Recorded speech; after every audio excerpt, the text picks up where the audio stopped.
Hey, I'm really glad you're here. Take a moment to get comfortable wherever you are. Let your shoulders relax and let the day gently fall away. You don't need to do anything right now. Just listen and let the story unfold at its own pace. Whenever you're ready, we'll begin. The apex predator of deep sea. Section 1. The signal from the dark trench. The ocean was never truly silent. Even thousands of feet beneath the surface, where sunlight had long surrendered to darkness, the sea whispered constantly. Metal groaned softly against pressure. Currents moved like invisible rivers. Creatures called to one another in pulses, clicks, and distant echoes. But on the night it began, something else answered. And that answer changed everything. Dr. Marcus Hale had spent most of his life listening to the ocean. For 22 years he had studied its sounds, mapping whale migrations, tracking seismic tremors beneath the seabed, and recording the endless choir of strange, unknown life that lived in the black depths of the Pacific. But the signal that appeared on his monitor at 02:17 a.m. was unlike anything he had ever heard. At first, he assumed it was an error. The research vessel Ardent Horizon floated quietly above the Mariana Trench system, nearly 200 miles from the nearest shipping route. The ship's engines hummed low, barely disturbing the dark water stretching endlessly around it. Inside the sonar lab, Marcus rubbed his tired eyes. The signal repeated, a deep pulse. Low frequency, powerful, too powerful.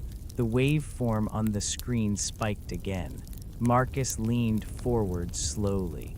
"No way," he murmured. The signal didn't resemble whale communication. It wasn't mechanical either, nothing produced by submarines or research equipment. It was biological, and it was enormous. He tapped a few commands into the console, isolating the frequency. Another pulse echoed through the hydrophones. Long, slow, deliberate. Marcus felt a small chill crawl up his spine. Computer, estimate source size. The system processed the acoustic data. Numbers flickered across the display. Marcus frowned. Then frowned harder. That can't be right. Because the estimated mass of the sound-producing organism suggested something roughly the size of a blue whale. Except, blue whales didn't live 4 miles below the surface, and they certainly didn't live inside trenches. Marcus grabbed his headset and switched on the intercom. "Bridge, this is Hale in sonar." Static crackled briefly. Then Captain Alina Torres responded, her voice calm but alert. "Go ahead, Marcus." "I'm picking up something unusual from the trench." "Define unusual." He hesitated. "Large biological signal, extremely large." A pause. Then the captain said, "You're saying a whale wandered into the trench?" "No." Marcus stared at the waveform again. "I'm saying it's something else." Another long pause. Then Torres sighed softly. "All right, I'm coming down." 10 minutes later, the small sonar lab had grown crowded. Captain Torres stood beside Marcus's chair, arms folded. Next to her was Dr. Priya Raman, the expedition's marine biologist. Priya adjusted her glasses while studying the screen. That frequency range is unusual, she said quietly. Marcus nodded. It's repeating every 60 seconds. Like a heartbeat, she murmured. Tors raised an eyebrow, or a hunting pattern. Marcus rewound the recording and played it again. The room filled with the sound, a deep, resonating pulse. Not loud, but impossibly heavy, like something enormous shifting in the dark. Priya frowned. I've cataloged most deep-sea vocalizations, she said. Nothing sounds like this. Tors looked between them. So what are we dealing with? Marcus leaned back. I honestly don't know. Which, for a scientist who had dedicated his life to studying ocean acoustics, was a deeply unsettling thing to say. The Mariana Trench was one of the least explored environments on Earth. Nearly 7 miles deep in some areas, it existed under crushing pressure, over 16,000 pounds per square inch. Down there, sunlight had never existed. Creatures evolved into strange forms, transparent fish, bioluminescent hunters, soft-bodied organisms that looked more like alien jelly than life from Earth. But none of those creatures produced sounds like the one echoing through their sensors. Another pulse rolled across the speakers. Everyone in the room went quiet. Tors crossed her arms. Where exactly is it coming from? Marcus zoomed in on the sonar map. A red marker pulsed slowly near the bottom of the trench wall. Depth, 10,800 meters. Priya exhaled slowly. That's below most recorded ecosystems. Marcus nodded. Which is why we need to take a closer look. Tors gave him a sideways glance. You mean sending the ROV? The ROV Atlas was their deep-sea exploration drone, capable of descending nearly 11,000 meters. Built like a small submarine, it carried cameras, sonar, and mechanical arms for collecting samples. Priya leaned forward eagerly. If there's a new species down there, Tors raised a hand. Let's slow down. She looked at the signal again. Another deep pulse vibrated through the speakers. Even through the lab's insulated walls, it felt strangely heavy. Tors frowned slightly. That thing sounds big. Marcus nodded again. Very big. The captain exhaled. All right, launch Atlas at first light. Marcus blinked. First light, Tors smiled faintly, which means about 5 hours. Marcus groaned quietly. Priya chuckled. You'll survive. He leaned back in his chair. Barely. But as the others left the lab, Marcus stayed behind, watching the screen, listening.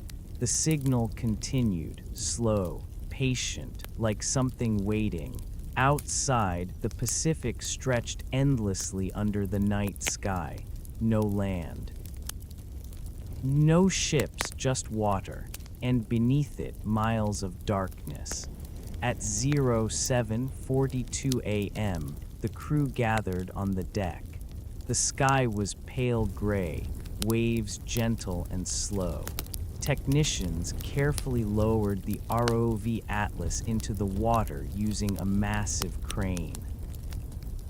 The drone slipped beneath the surface with barely a splash. Marcus and Priya hurried down to the control room where the monitors displayed Atlas's camera feed. The descent began. 500 meters, 1,000 meters. Sunlight faded quickly. By 1,500 meters, the ocean had turned dark blue. At 2,000 meters, it became black. Atlas's floodlights switched on. The beam illuminated drifting particles in the water like falling snow. Marcus leaned closer to the screen. I still hear the signal. Priya glanced at his monitor. How far? Marcus checked the triangulation. 3,000 meters below us. He's still deep. The drone continued descending. 4,000 meters. 5,000 meters. Strange creatures appeared occasionally in the lights. A translucent squid, a long ribbon-like eel, a small fish with glowing organs under its skin. Priya smiled softly. Look at that. Marcus barely glanced up. He was watching the sonar. The signal was growing stronger. 6,500 meters. The trench walls appeared suddenly. Massive cliffs of black rock rising from the abyss. Atlas moved carefully downward along the slope. The lights illuminated clusters of pale sea cucumbers and brittle starfish clinging to the rocks. Everything seemed peaceful, silent. Then Marcus froze. The signal had just doubled in strength. Priya. She leaned over his shoulder. What? It's closer than we thought. How close? Marcus swallowed. Less than a kilometer. Priya stared at the sonar map. The red dot pulsed again.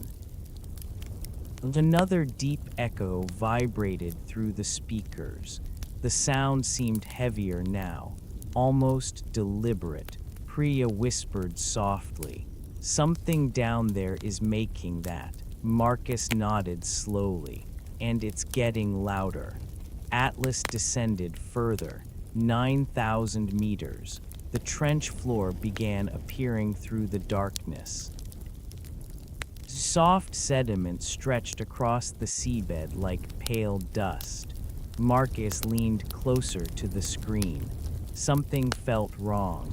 The ocean floor looked disturbed. Lines in the sediment. Long, curved grooves. Like something massive had dragged itself through the seabed. Priya noticed it too. What made those tracks? Marcus shook his head. I have no idea. Another pulse echoed through the speakers. This time the sound carried a faint vibration, almost like a growl hidden beneath water pressure. Priya frowned. Marcus, he didn't answer, because the sonar map had just changed. The red dot moved, slowly. But unmistakably, it was no longer stationary. It was moving toward the drone. Marcus felt his heartbeat quicken. Priya. She looked back at the sonar. Oh, the signal pulsed again. Closer now, much closer. Atlas's cameras scanned the darkness. Nothing but drifting sediment. Empty black water. But the sonar marker kept approaching. 400 meters, 300 meters, 200 meters. Priya whispered nervously. Maybe we should. The sentence never finished, because something enormous moved through the darkness just beyond the floodlights. A shadow, longer than the drone, much longer. It passed silently across the edge of the camera. Marcus felt every hair on his arms stand up. Did you see that? Priya stared wide-eyed at the screen. Yes. Atlas rotated its camera slowly. The light swept across empty water. Nothing there. Marcus checked sonar again. The marker was directly beneath them, 50 meters away. Another pulse echoed through the speakers, but now it sounded different, closer, sharper, almost like the sound had teeth. Priya whispered softly. Marcus, he didn't answer, because the camera suddenly flickered, and for one single frame something enormous filled the screen. a massive shape, a jaw. Rows of long, needle-like teeth. Then the feed went black. The sonar screen exploded with static, and the signal stopped. Section 2. A shape bigger than the submarine for 3 full seconds. No one in the control room moved. The monitors glowed in front of them, but the camera feed from ROV Atlas was gone. Just black. Static flickered faintly across the screen like weak lightning. Marcus Hale stared at the display, his brain trying desperately to process what he had seen. A jaw, huge, too huge. Rows of teeth long enough to belong to a predator far larger than any deep-sea animal ever documented. Priya was the first to speak. "Tell me you recorded that." Marcus blinked. His fingers suddenly flew across the keyboard. Yes, it's buffering the last 10 seconds. Captain Torres stepped closer behind them. What happened? Marcus replayed the clip. Static. Then the floodlights cutting through black water, the drone rotating slowly. And then it appeared, just for a moment. A massive shape rushing past the camera. The mouth opened wider than the entire drone. Long pale teeth glinted in the light. Then darkness again. Torres exhaled slowly. "That's not a squid." "No," Priya whispered. Marcus leaned closer to the screen, enlarging the frame. The image pixelated under the magnification, but certain details remained clear. The teeth, thin, needle-like. Perfect for grabbing and holding prey. And the jaw itself, he measured the visible length using the drone's scale markers. Marcus felt his stomach drop. "Captain," Torres looked at him. "How big?" Marcus swallowed. "The portion of the jaw we can see is about 6 meters.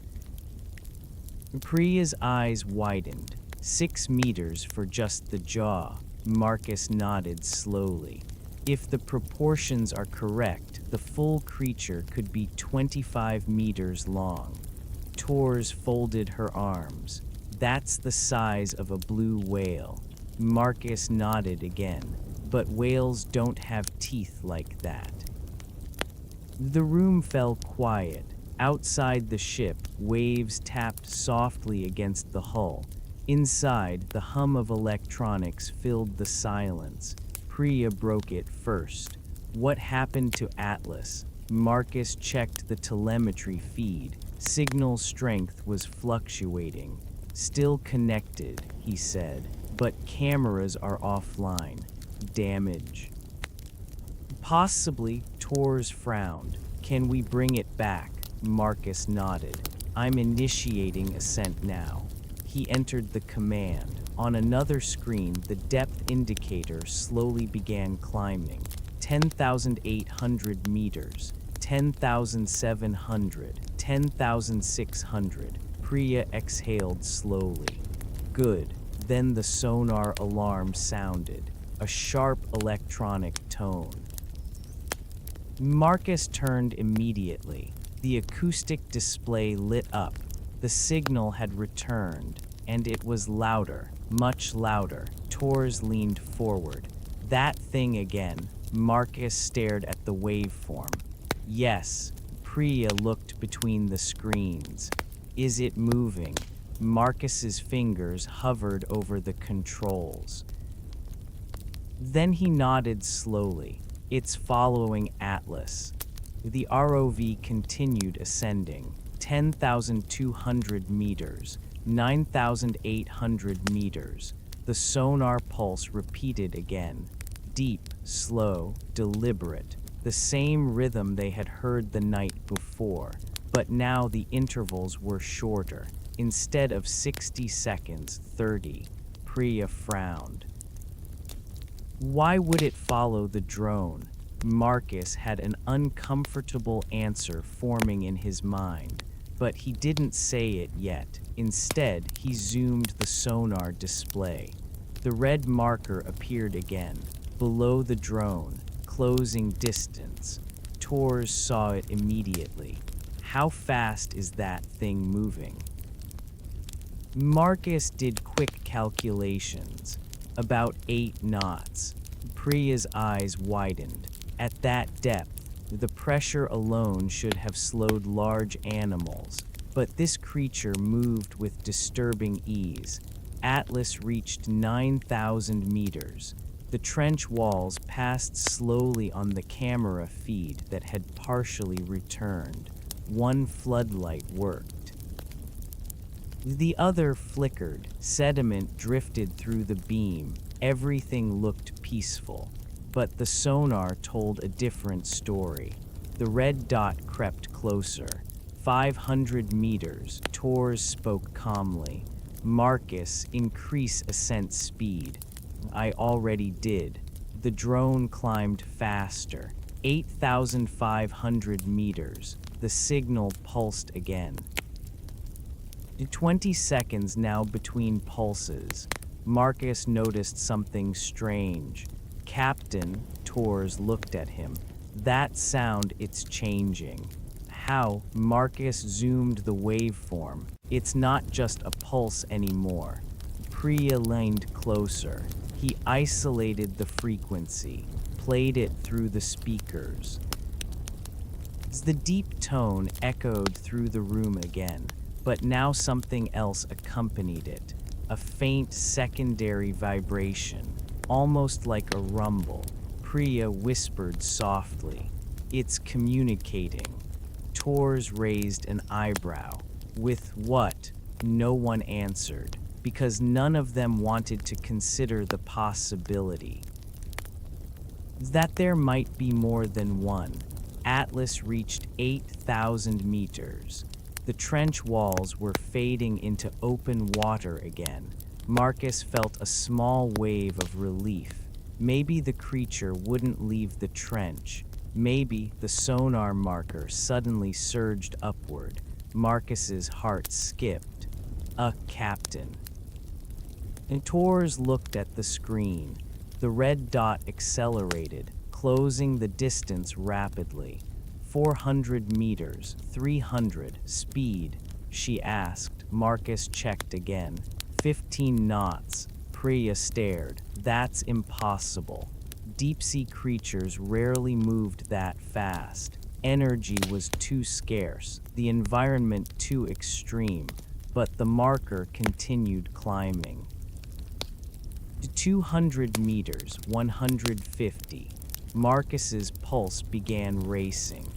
Atlas is at 7,500 meters now. Tors nodded. Keep going. The drone climbed. The signal climbed faster. 100 meters. The camera feed flickered again. The floodlight illuminated empty water. Then suddenly, a cloud of disturbed sediment rushed upward past the lens. Something huge had just moved beneath them. Priya whispered. Marcus. The sonar alarm beeped rapidly. The marker was now only 80 meters away. Tors said sharply, push Atlas harder. Marcus increased power. The ascent speed jumped, but so did the creatures.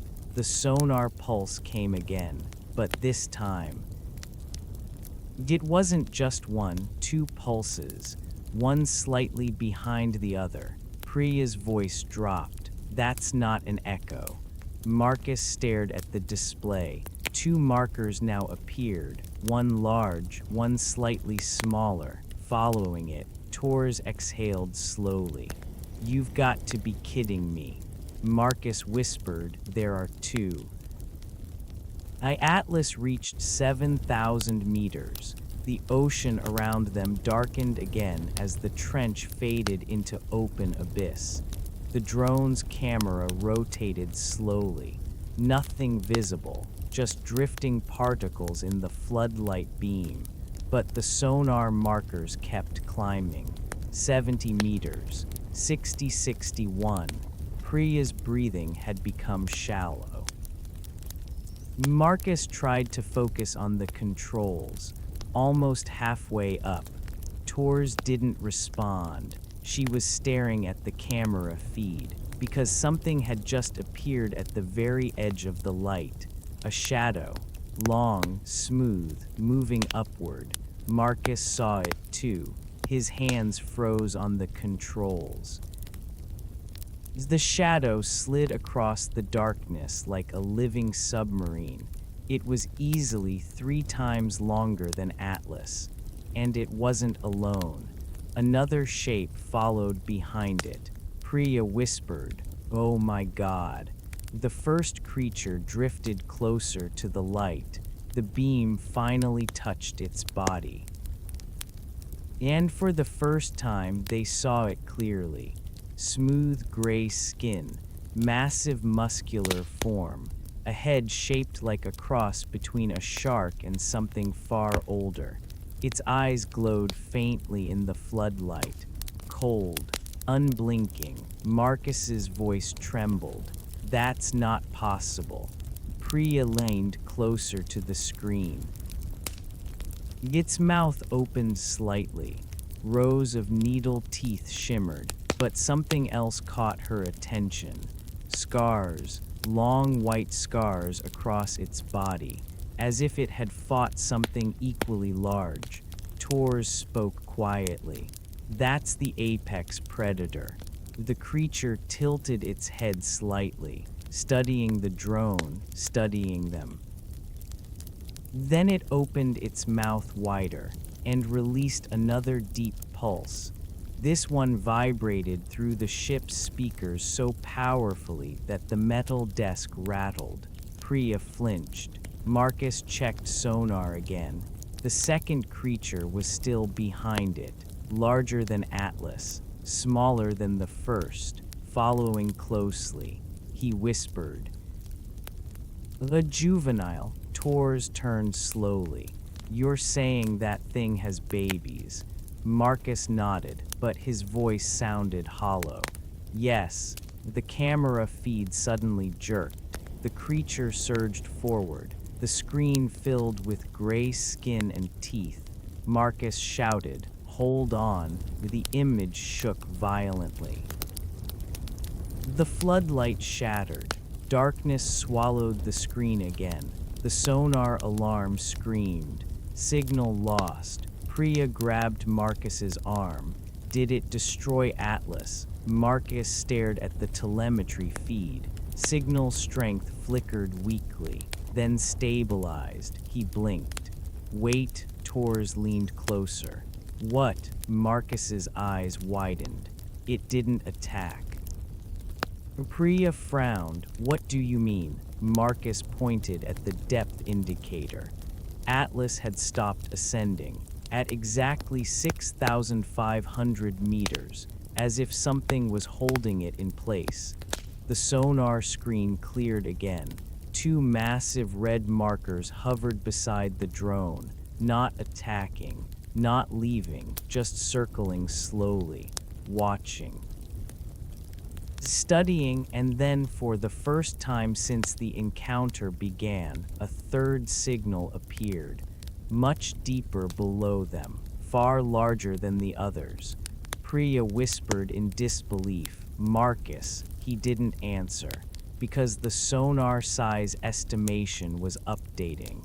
The number kept climbing, 20 meters, 30, 31. Finally, it stopped. Marcus felt his throat go dry, because the estimated length of the creature rising from the trench floor was 70 meters, and it was moving toward them. The apex predator of Deep Sea Section 3, echoes that should not exist. For a long moment, no one in the control room spoke. The sonar displays glowed quietly in the dim light, its pulsing red markers reflecting across the faces of the crew like warning lights. Two large signals circled the immobilized ROV Atlas, and far below them, a third signal rose from the trench, a massive one, estimated length 70 meters, nearly 230 feet. Marcus Hale stared at the screen, his mind struggling to process the number. "That has to be wrong," he whispered. Priya Raman shook her head slowly. "The system calculates size based on sound reflection patterns. If the return signal is that strong," she didn't finish the sentence. She didn't need to. Captain Alina Torres folded her arms tightly. "You're telling me something down there is larger than a blue whale." Marcus swallowed. "Yes." Torres exhaled through her nose. "And it's coming up." Marcus nodded. The third signal moved slowly but steadily upward through the trench depths. 9,800 meters, 9,500, 9,000. Priya leaned closer to the screen. "It's not accelerating." Marcus noticed it too. The creature's movement was calm, unhurried, as if it knew there was no need to rush.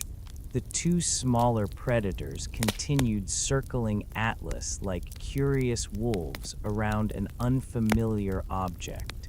Every few seconds, one of them would glide close to the drone, brushing past the camera. Sometimes their bodies blocked the faint working floodlight entirely, plunging the feed into momentary darkness. Then the light returned again. Marcus noticed something strange about their behavior. "They're not attacking it." Priya nodded. "They're inspecting." Torres frowned. "Animals that size do inspect. They eat." Marcus adjusted the sonar filters. The pulsing acoustic signal filled the speakers again, that deep resonating tone, but now something new appeared layered within it. Patterns. Marcus froze. "Wait." Priya looked at him. "What?" He enhanced the recording. Filtered background noise, separated the overlapping signals. The sound played again. The deep pulse echoed through the room, but hidden inside it were multiple smaller tones, clicks, rapid vibrations, almost like words spoken in another language. Priya's eyes widened. "That's structured." Marcus nodded slowly. "Yes." Torres raised an eyebrow. "You're saying that thing is communicating." Marcus turned to her. "I'm saying it might be more intelligent than we thought." Torres didn't like that answer. On the monitor, Atlas remained suspended in the water. Depth, 6,500 meters. The drone's propellers were spinning, but it wasn't rising. Marcus checked the system diagnostics. Thrusters, operational. Control systems, operational. Yet the drone refused to ascend, almost like something heavy was pressing down on it. Priya leaned closer to the screen. "Could they be holding it?" Marcus looked at her. "With what?" She pointed at the camera feed. One of the creatures drifted directly beneath the drone. For a brief moment, its enormous back filled the frame. Smooth skin, dark gray, muscles shifting beneath the surface. The drone's floodlight illuminated long scars crossing its body, some fresh, some old. This animal had survived many battles. Marcus whispered quietly. "Look at those scars." Priya nodded. "Predators fight, but not usually predators that large." Torres leaned closer. "What do you mean?" Marcus zoomed the camera as much as possible. Several scars looked like bite marks, long, deep, matching the shape of the creature's own teeth. Priya's face went pale. They fight each other. Tors frowned. For territory, Marcus shook his head slowly. No, he pointed at one particular scar. It stretched nearly 8 meters along the creature's flank. Something larger had attacked it, something much larger. Priya turned slowly toward the sonar display, where the 70-meter signal continued rising. 8,200 meters, 8,000, 7,600. The third creature moved closer. Marcus's pulse had begun racing.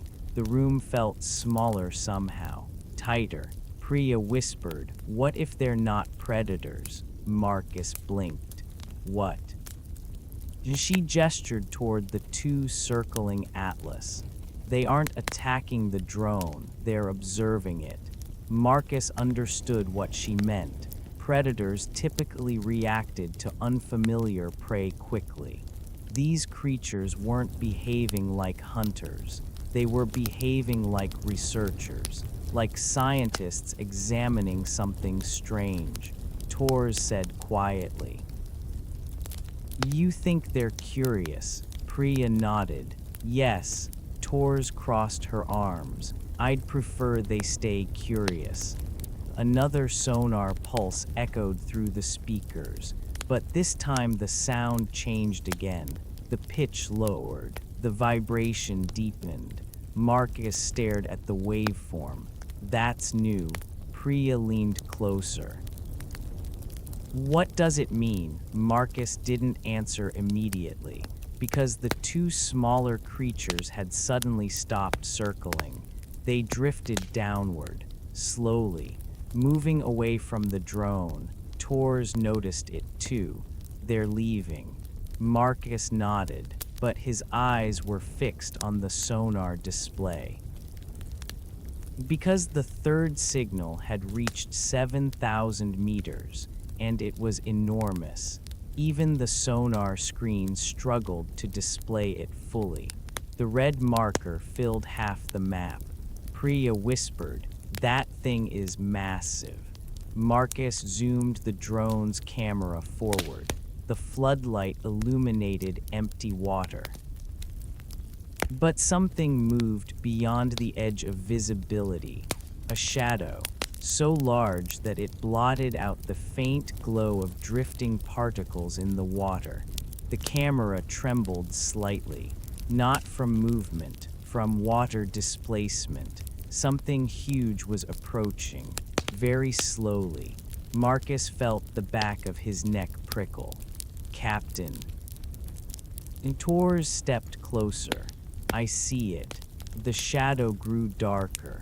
The water around Atlas began drifting sideways in slow currents, as if something enormous was pushing through the ocean. Priya whispered, "How big did you say the estimate was?" Marcus checked the sonar again. The number had updated. 82 meters. His voice came out barely audible. "Bigger." The shadow moved closer, closer.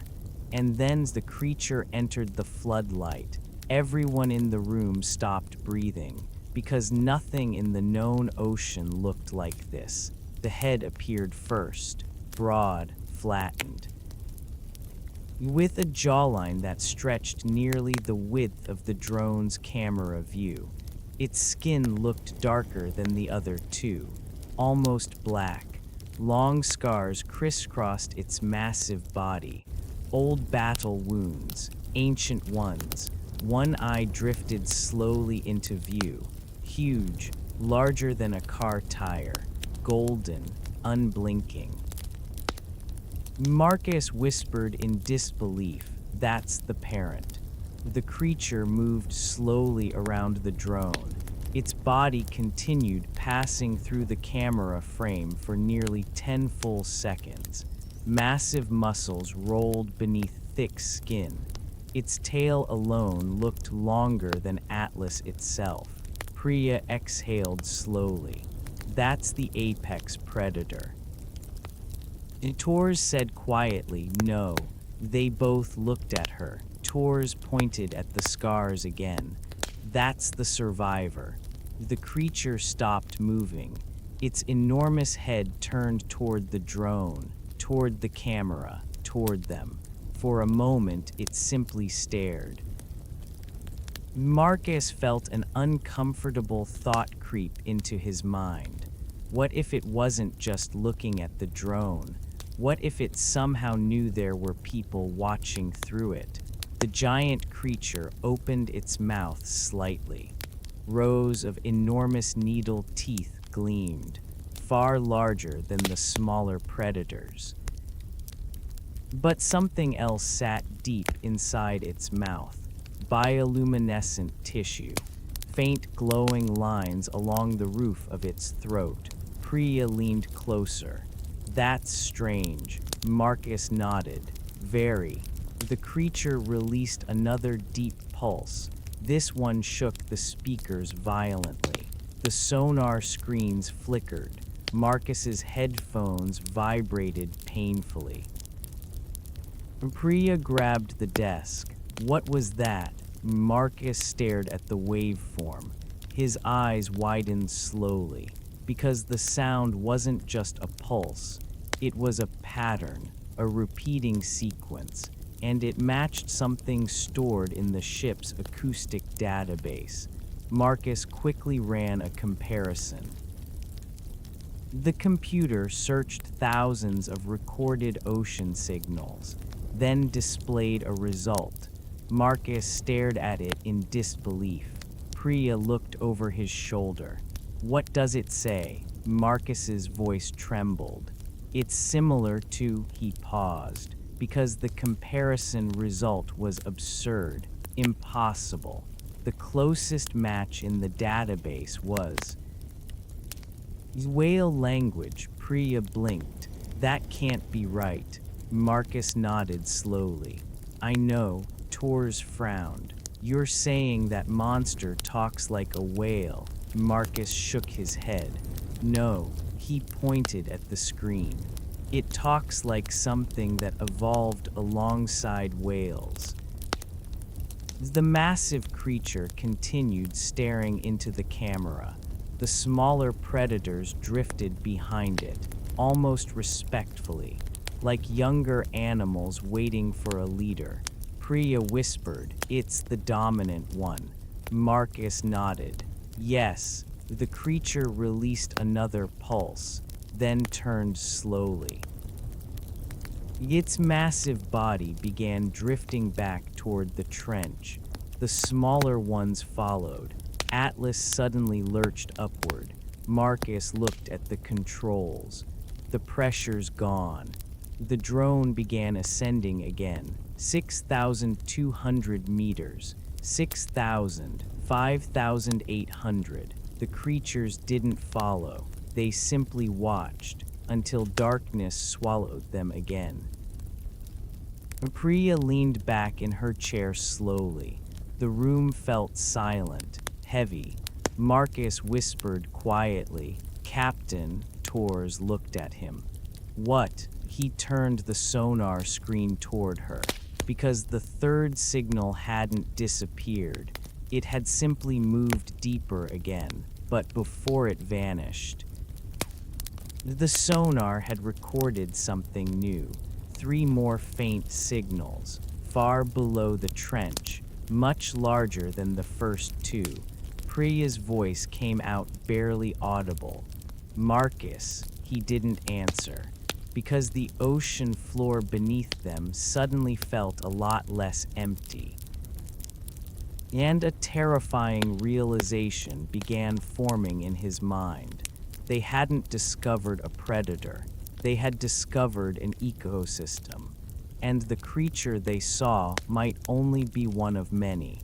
The apex predator of Deep Sea Section 4, the hunter beneath the abyss. For several minutes after the massive creature vanished into the darkness of the trench, no one inside the control room spoke. The silence felt heavier than the water pressing down on the ocean floor miles below them. Marcus Hale leaned back slowly in his chair, staring at the sonar display as the ROV Atlas continued its slow ascent toward the surface. Depth 5,800 meters, 5600, 5,300. Each number that climbed upward should have made him feel safer. Instead, it only made the questions worse. Priya Raman finally broke the silence. Did we really just see that? Marcus didn't answer immediately.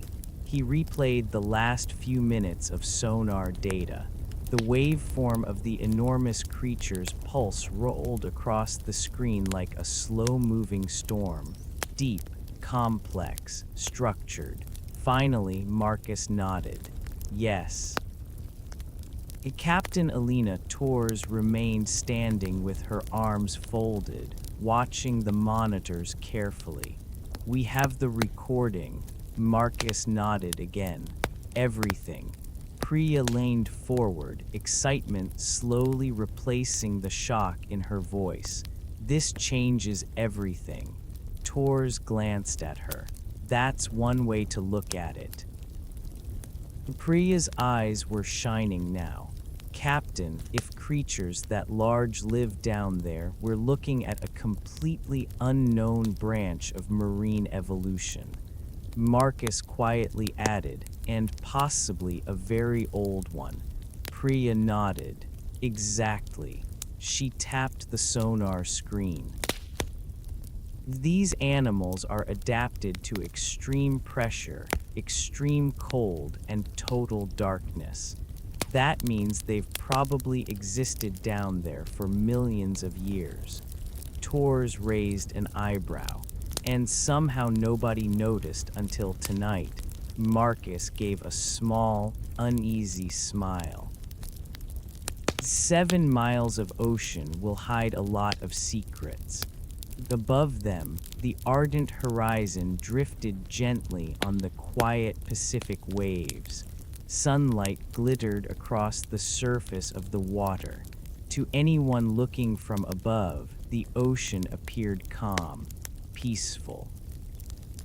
But far below in the black depths, something ancient had just revealed itself, and it had looked directly at them. Atlas reached 4,200 meters when the ship's communications officer entered the control room. Captain, Torres turned. What is it? We just received satellite traffic from the NOAA monitoring network. Marcus frowned. What kind of traffic? The officer handed her a tablet. Torres read the report quickly. Then her expression changed. What's wrong? Priya asked. Torres handed the tablet to Marcus. He scanned the message. His eyes widened. This can't be related. Priya leaned over his shoulder. What is it? Marcus turned the screen so she could read. NOAA deep-sea acoustic monitoring alert unidentified low-frequency signals detected across multiple Pacific hydrophone stations. Signal origin estimated. Mariana Trench region. A pattern spreading outward across ocean basin. Priya looked up slowly. Those are the same signals we recorded. Marcus nodded. Yes. Torres crossed her arms again. Meaning whatever that creature was, Marcus finished the sentence quietly. It wasn't just talking to us. Atlas reached 3,500 meters. The drone's damaged floodlight flickered again, illuminating drifting marine snow in the darkness. Marcus kept one eye on the sonar.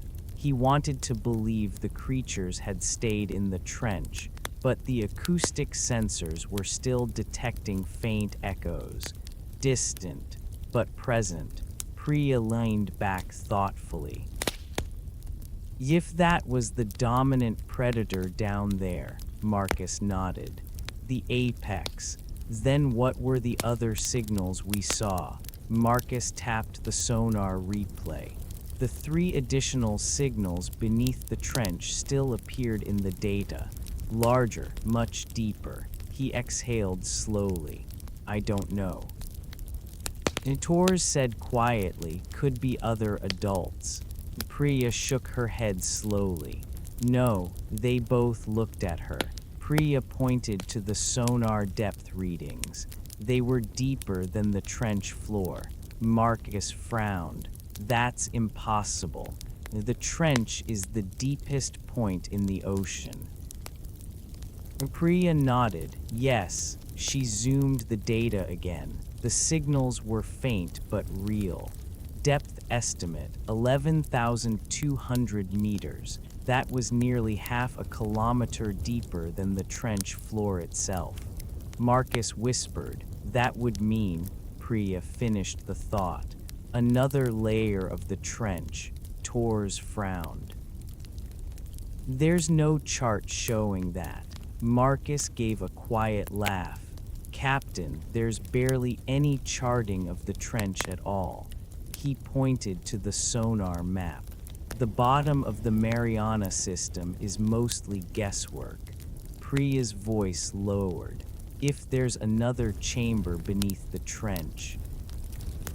Marcus nodded slowly. Then that giant creature might not even be the largest one. Torres didn't like that idea at all. Atlas reached 2,700 meters. Marcus began preparing the drone for retrieval. Priya watched the sonar quietly. The deep pulses were still spreading outward across the Pacific. The network of signals, echoing through thousands of miles of ocean. She whispered softly, it's like they're sending a message. Marcus nodded. Yes. Torres asked, what kind of message? Marcus looked at the waveform again. His answer came slowly. A warning. The deck crew prepared the crane as Atlas approached the surface. The drone broke through the waves at 11:08 a.m. Technicians quickly lifted it onto the deck. Marcus, Priya, and Torres hurried outside. The drone looked battered. Scratches covered its metal frame. One camera was shattered. The primary floodlight was completely gone. Priya crouched beside it, examining the damage. These marks, Marcus looked closer. Long grooves carved into the metal, parallel, sharp. He measured the spacing. Those are teeth marks. Torres frowned. You said they didn't attack. Marcus nodded. They didn't destroy it. Priya touched one of the grooves carefully. They tested it. Torres looked out across the ocean. That thing was studying us. Marcus nodded. Yes. A quiet wind moved across the deck. The horizon stretched endlessly in every direction. The ocean looked peaceful again.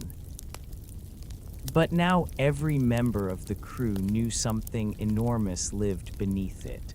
Watching, listening, learning. That evening, Marcus returned alone to the sonar lab. The recordings from the encounter filled multiple data drives. He had spent hours analyzing the pulses. Patterns were beginning to emerge, repeating sequences. Variations in tone, spacing between signals. It looked almost like grammar. Marcus leaned closer to the screen. Are you really communicating? He whispered. The computer continued decoding frequencies. Then suddenly, another signal appeared. Marcus froze.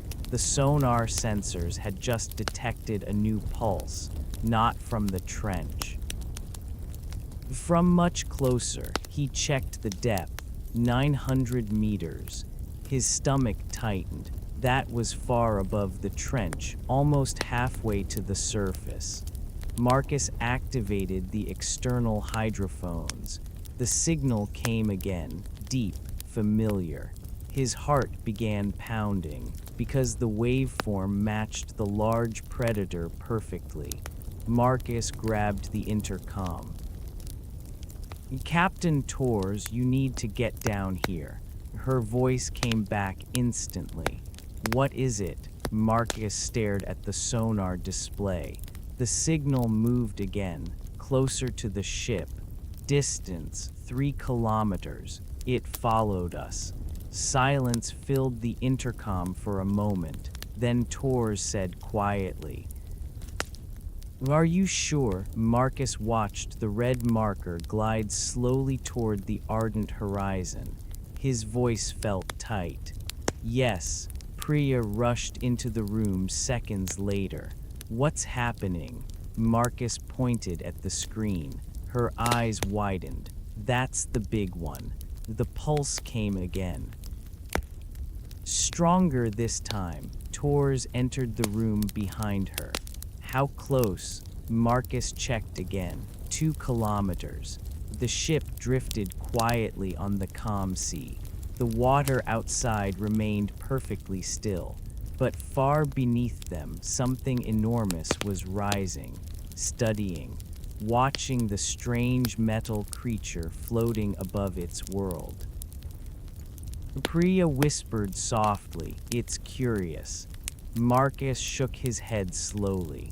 "No." He pointed at the sonar waveform again, because the pulse pattern had changed. The spacing was different now, more urgent, more intense. Marcus's voice dropped to a whisper. "It's hunting." And the signal was getting closer. The apex predator of Deep Sea Section 5. When the ocean looked back, the ardent horizon rocked gently on the surface, the wind soft against the deck, waves lapping quietly against the hull. From above, everything seemed calm, peaceful, harmless. But deep below, in the blackness of the Mariana Trench, something had awakened. Marcus Hale stood frozen before the sonar console, eyes locked on the glowing red marker moving steadily toward the ship. 2 kilometers, 1.5, 1, Captain, his voice trembled. Zelina Torres leaned over his shoulder, silent, studying the display. Her hands clenched the rail of the console. Priya Raman's eyes were wide, reflecting the faint glow of the monitors. It followed Atlas all the way up. Marcus nodded, swallowing hard. "It's bigger than anything we've ever recorded. And it's fast, far faster than it should be." The signal pulsed again, slow, deliberate, resonating deep into the ship's hull. The vibrations rattled the metal tables and sent shivers up everyone's spine. It was as if the ocean itself had a heartbeat. Torres spoke softly, almost to herself. "It's watching us." Marcus didn't answer. He couldn't. He knew the sonar didn't lie. The massive marker beneath the ship indicated a creature 50 meters long at this depth, and it wasn't alone. Smaller signals flanked it, moving in formation. It had followed the drone, studied it, and now it had turned its attention to them. The crew of the Horizon moved slowly, cautiously. No alarms were sounded, no dramatic gestures. Panic would only worsen the situation. Marcus initiated another scan, increasing the sonar resolution to get a better picture. The display flickered, revealing shadows moving beneath the ship, two massive forms on either side of the central predator. Their combined size dwarfed the horizon itself. Priya whispered, It's like an army, a family, or a pack."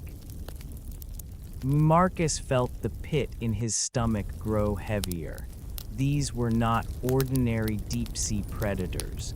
Intelligence, coordination, strategy. These creatures were thinking, not just hunting.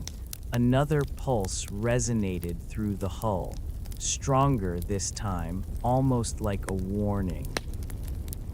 Marcus noted the waveform, a series of deep vibrations interspersed with high-frequency clicks, almost a language.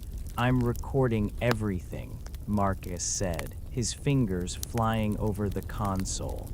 "If this is how they communicate, we need to understand it before we do anything else."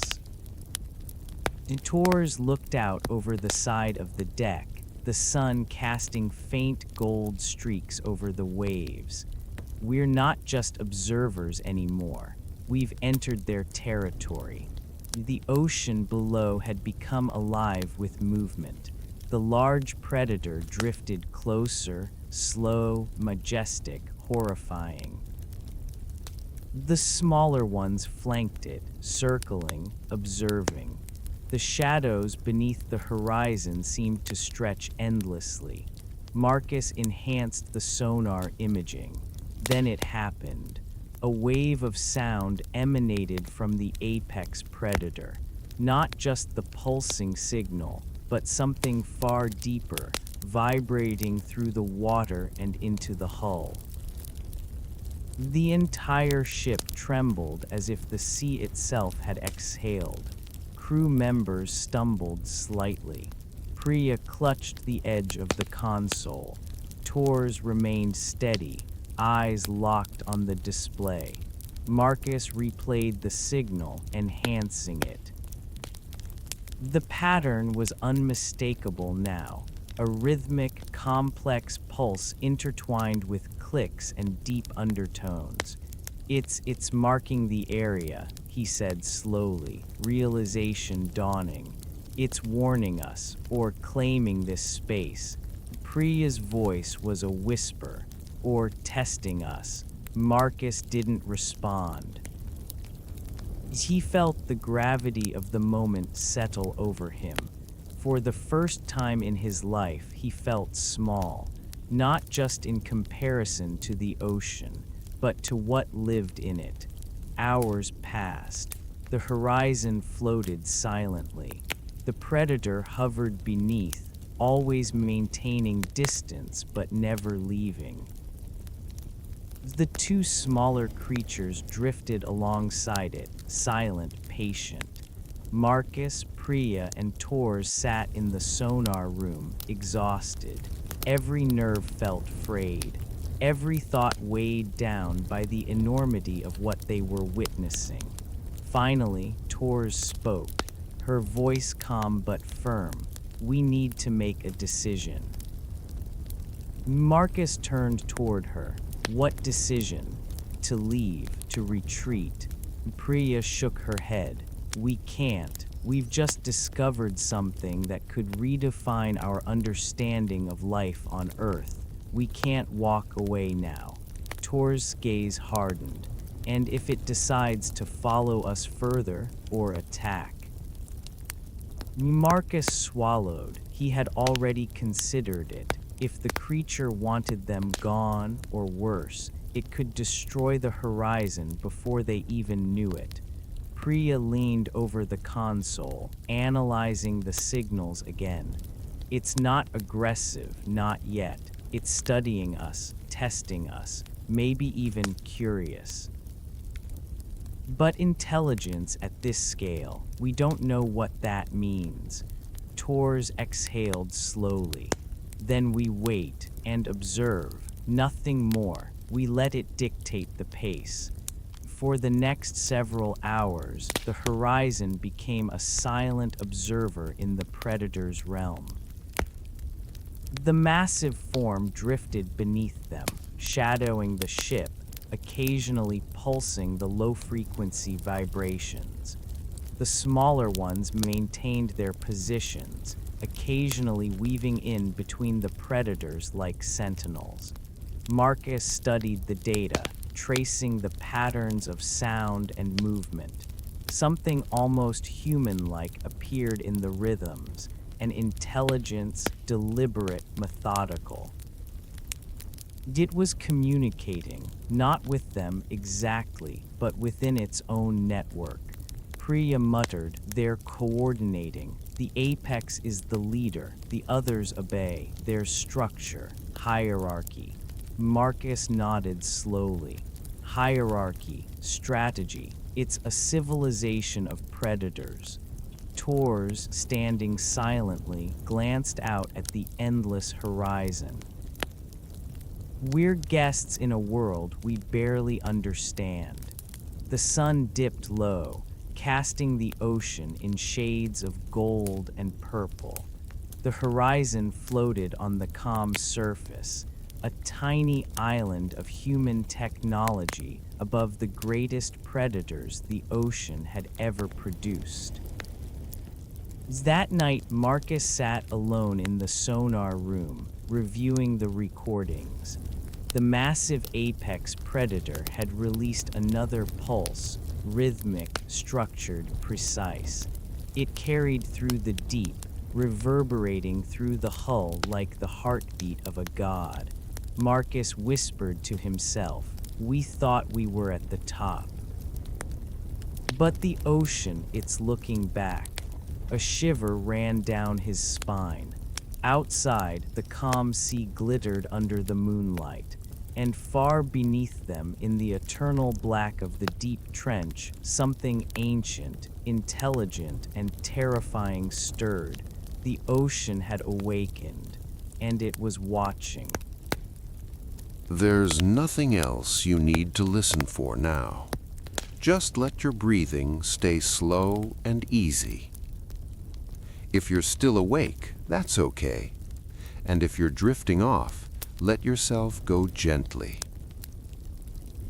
I'll be right here next time. Rest well, and good night.